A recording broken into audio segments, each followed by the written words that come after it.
डर कि सब लोग निपट जाए, उसके बाद कहीं भीड़ भाड़ में न चली जाए। होता क्या है कि कभी कभी कुछ लोग देखने वाले लोग आते हैं, कुछ सुनने वाले लोग आते हैं।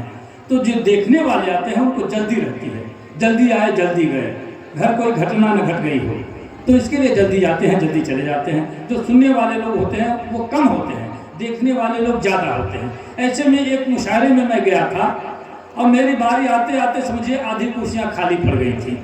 अब लग रहा था जो कुछ बचे खुचे श्रोता थे उसमें से 2-4 लोग और चले जाते तो मैं आत्महत्या करने वाला था। वहाँ मेरी मजबूरी बन गई थी। एक छंद मैंने वहीं से लिखा और शायद मेरे कवियों के शायरों के मन में ये बात बैठी होती है कि श्रोता कम हो जाए, दर्शक कम हो जाएंगे तो उनको पढ़ने में संबल नहीं मिलेगा। मैंने एक छंद लिखा, आपके बीच परोसता हूँ, सुनिएगा।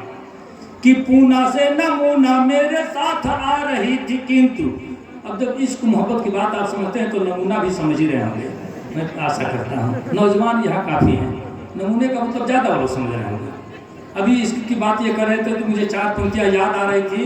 अगर इश्क है तो रिस्क उठाना ही पड़ेगा, मासूक से मिलने कहीं जाना ही पड़ेगा, अगर बच गए तो ठीक है, दुनिया की नज़र से पकड़े गए तो लात भी खाना ही पड़ेगा। तो मैं कह रहा था, कुर्सियाँ जब खाली पड़ती हैं, शायर के मन में जो भाव पड़ते हैं मैं पढ़ता हूँ, सुनिएगा। कि पूना से नमूना मेरे साथ आ रही थी किंतु बोरीवली बोलकर मलाड में चली गई। मुंबई का एक जगह है बोरीवली मलाड। पूना से नमूना मेरे साथ आ रही थी किंतु बोरीवली बोलकर मलाड में चली गई। और फोटो फेसबुक पर जो वायरल हुआ तो मित्र खुशियों की झड़ी मेरी झाड़ में चली गई। फोटो फेसबुक पर जो वायरल हुआ तो मित्र खुशियों की झड़ी मेरी झाड़ में चली गई।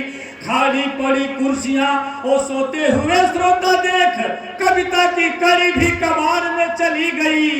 खाली पड़ी कुर्सियां और सोते हुए श्रोता देख कविता की कड़ी भी कबाड़ में चली गई। और पहले तो देखा मैंने भीड़ भाड़ थी बहुत, धीरे धीरे सारी भीड़ भाड़ में चली गई। पहले तो देखा, अब देखिए यही जादूगरी है कविता की, यही जादूगरी है। कविता क्या है? कविता मन की मंजरी रहे, रस छंद भाव से भरी रहे, निज व्यथा कथा के साथ साथ शब्दों की जादूगरी रहे।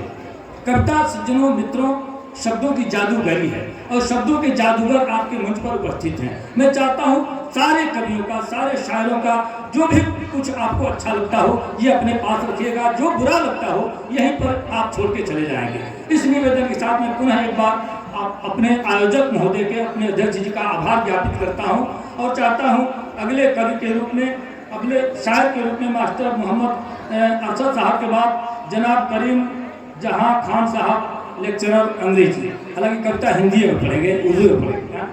अभी नहीं पहुँचे हैं, चलिए नहीं पहुँचे तो उनकी पहुँचा कुछ और बात होगी। उनके पहुँचने के बाद हमारे बीच नूरुद्दीन नूर साहब हैं। मेरा मन हो रहा है कि इनको भी आप